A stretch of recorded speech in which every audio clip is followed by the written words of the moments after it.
투자자 입장에서 빠르고 정확한 시황을 전달드릴 최경진의 퀵 시황입니다. 오늘 시장도 아쉬운 흐름을 보여줬던 것 같습니다. 어떠셨나요? 오늘 하락 요인은 아무도 모른다입니다.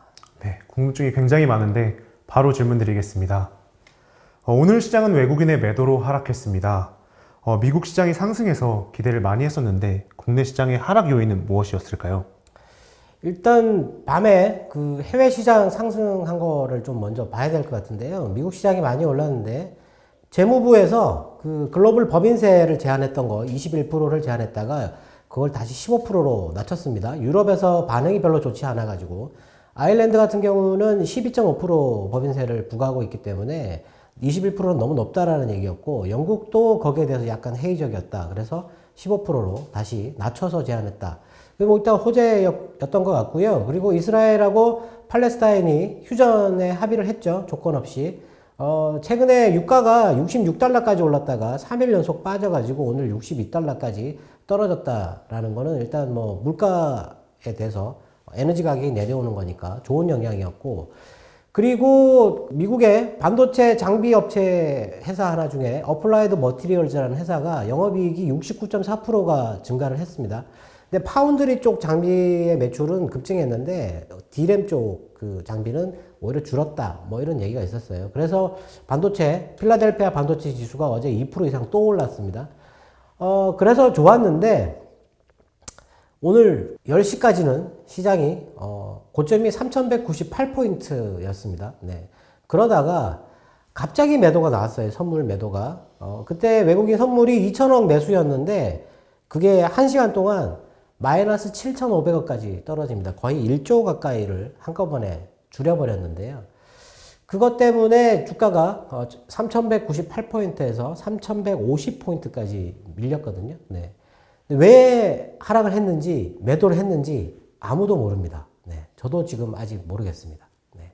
다만 추측할 뿐이고, 뭐, 차익 거래 때문에 그렇다, 뭐, 여러 가지 얘기가 있습니다. 네. 근데 제가 보기에는 뭐, 맞는 얘기는 하나도 없는 것 같고요.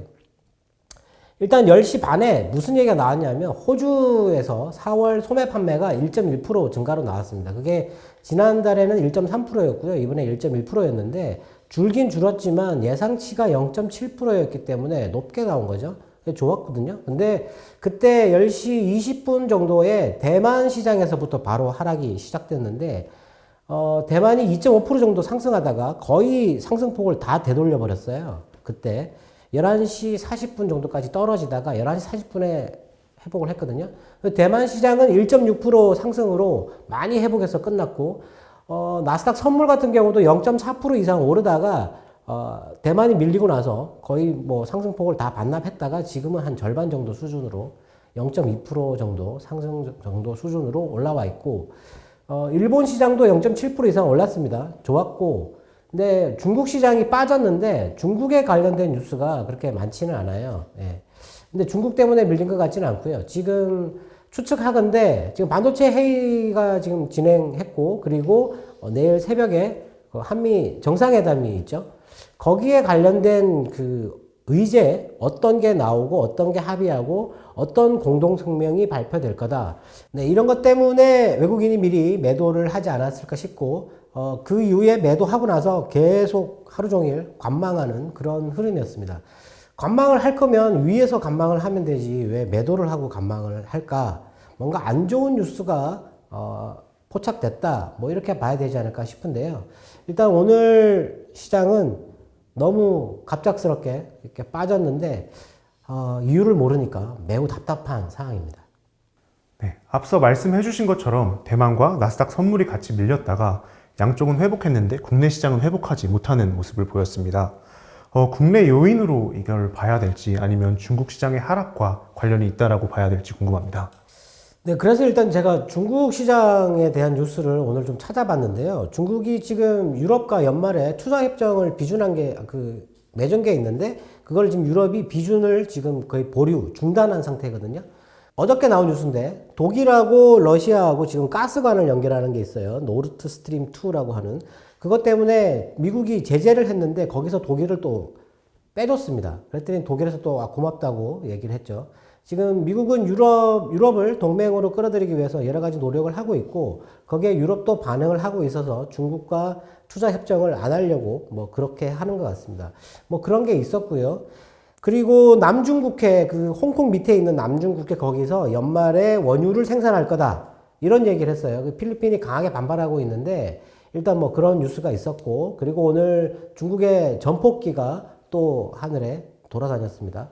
그런 것도 있었고요. 그리고 중국의 철근 재고가 15만 톤 이하로 떨어졌는데, 보통 그게 30만 톤이 최저선으로 유지되어야 하는 선인데 15만 톤까지 떨어졌다는 얘기죠. 지금 오늘 나온 뉴스였는지 우리나라에서도 철근이 부족해가지고 지금 공사 현장에 공사가 중단된 사례가 나타나고 있습니다. 네.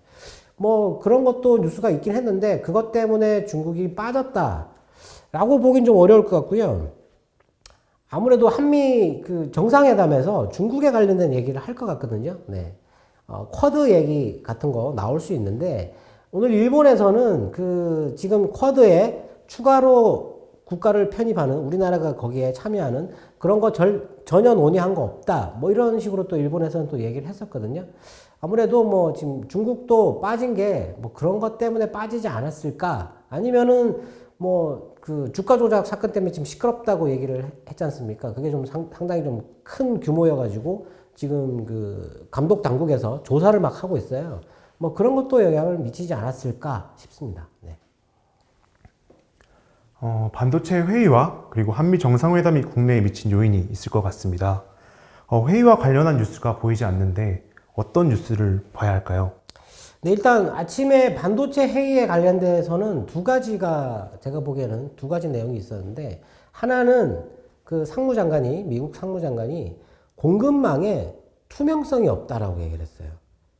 이게 상당히 의문이 되는 얘기인데, 그러면 반도체를 공급하는데 투명성이 없다라는 거는 공개를 하라는 얘기잖아요. 그러면 삼성전자가 반도체를 수출하는 데 대해서 미국에 보고를 해야 하는 건지, 하여튼 뭐 그런 뉴스가 있었고, 그리고 자동차 협회에서 지금 차량용 반도체 부족에 대해서 강하게 어필을 했는데, 그 상무장관은 그런 차량용 반도체 제한에서 특혜는 없다. 지금 IT나 전자기기 쪽도 반도체 부족이 심각해지고 있기 때문에 어떤 특정 산업에 특혜를 주진 않겠다, 뭐 이런 얘기를 했었습니다.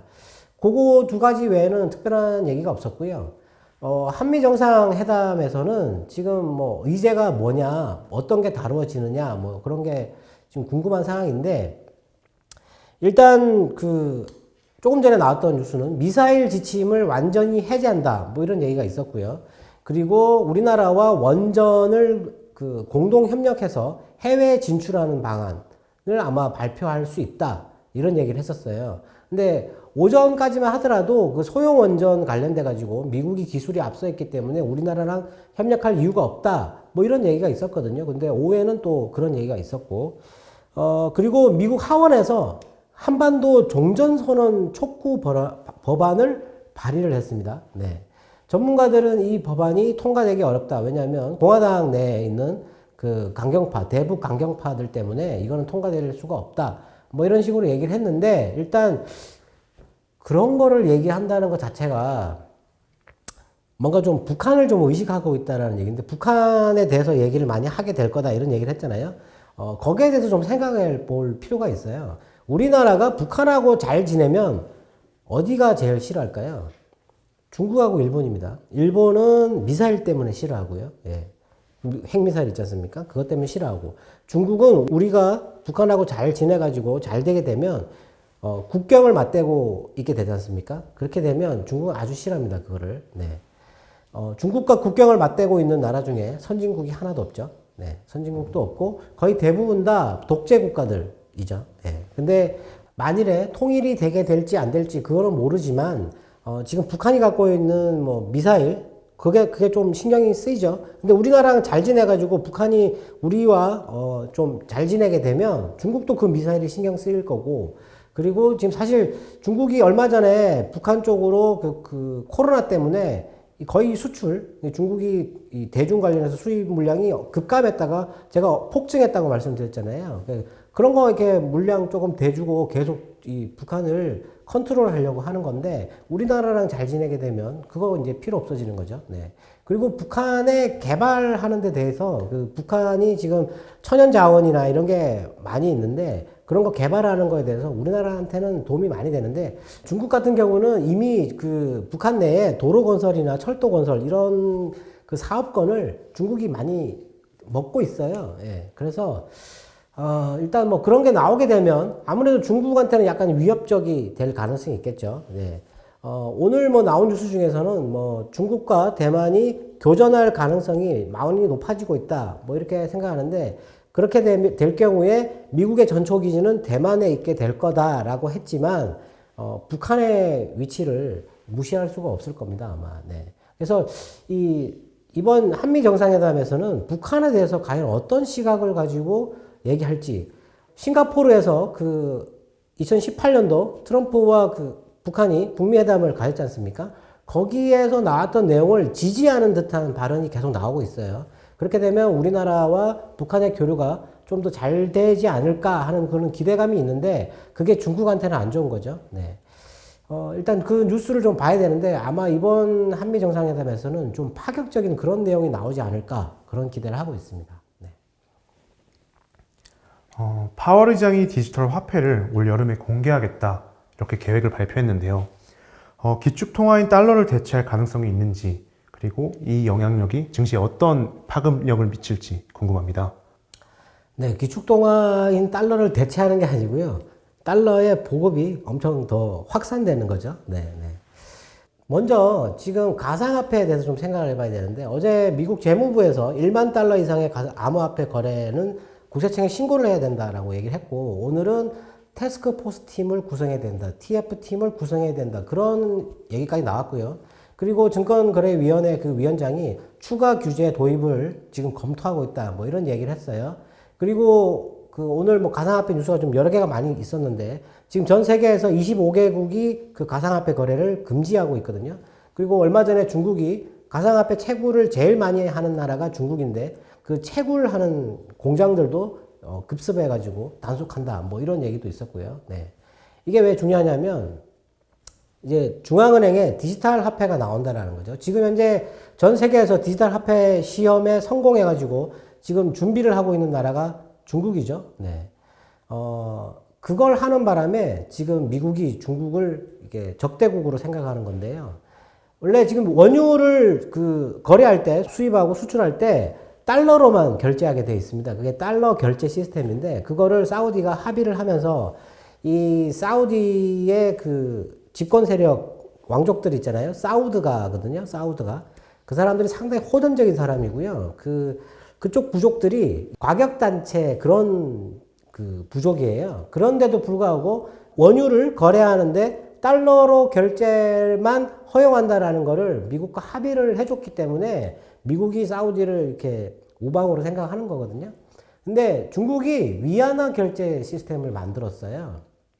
위안화로 중국에다가 뭐 수출하거나 지금 이란 같은 경우 중국에다가 원유를 수출할 때 위안화로 결제하는 뭐 그런 거 아니면 러시아가 뭐 가스나 이런 거를 또 수출할 때 위안화로 결제하는 그런 시스템을 만들었었거든요. 근데 사실 그 시스템은 중국의 우방 국가들 이란이나 러시아에 국한된 얘기들인데 이 디지털 화폐가 나오게 되면 얘기가 달라지거든요. 네.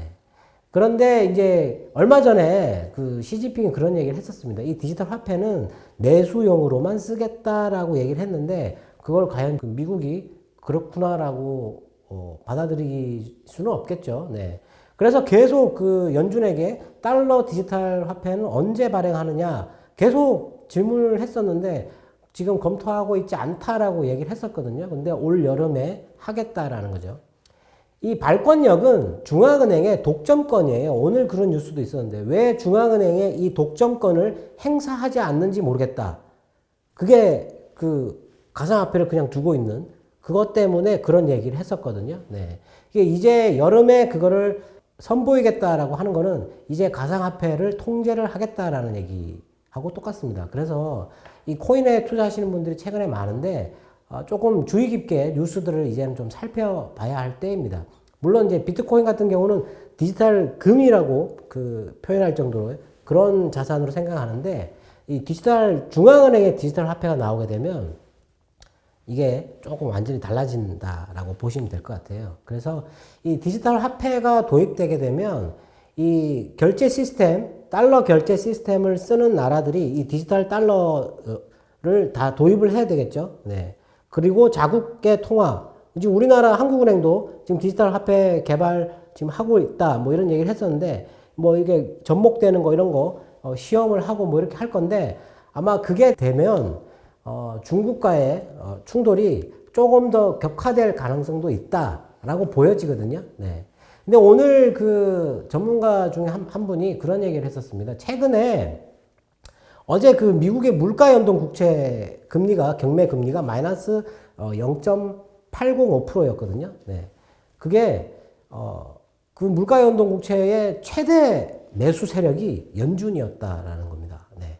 연준이 물가 연동 국채를 계속 사가지고 이 물가 연동 국채를 금리를 끌어내림으로 인해 가지고 기대 인플레이션을 상당히 높였다. 의도적으로 높였다. 이거 왜 높이느냐?